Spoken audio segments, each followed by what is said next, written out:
شر و هفچون لچندین بروکن شری لسرانسری سوریا و لناوبر آلین جداین شر کر بردوامه لدم جواکان افنتوی خو آماده دکت بو پیک اینانا دانوستاندنین آشتیه لسوریا نونره تایبت نتوین اگرت بو سوریا بفرمی جوانا دانوستاندنان لبیستونه هوی مه راگهاند جبرکورک نکفتن لسر بجدار بونا آلین سرکیان اپوزیسیونا سوری آستانگا سرکیه.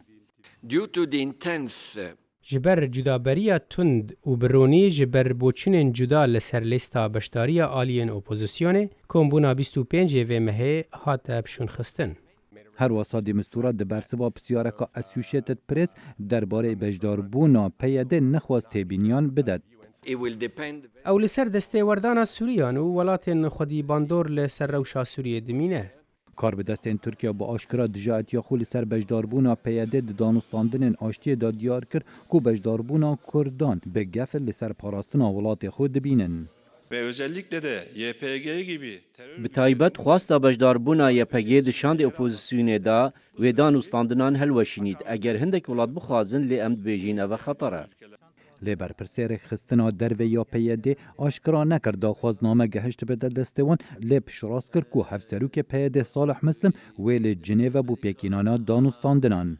حتی نه این پیامنامه نهاتیه لتدين نقاش كنت تكرنا گفتگوین تكرنا كوجبوي تبليبونه يعني ميل حمو بربويدا دچن سردارین دیپلماتین بلندین ولاتین هزدار بوروش حالاتا ناوین آست بلندین ناکوکیان لسر پروسا آشتی دیار دکت.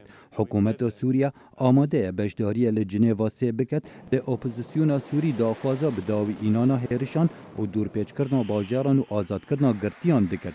و بیجت امریکا نکارد گواش لسر مدانت لدم نتوین اگرتی داخوازا لحفاتنکا بشرط و مرج دکت.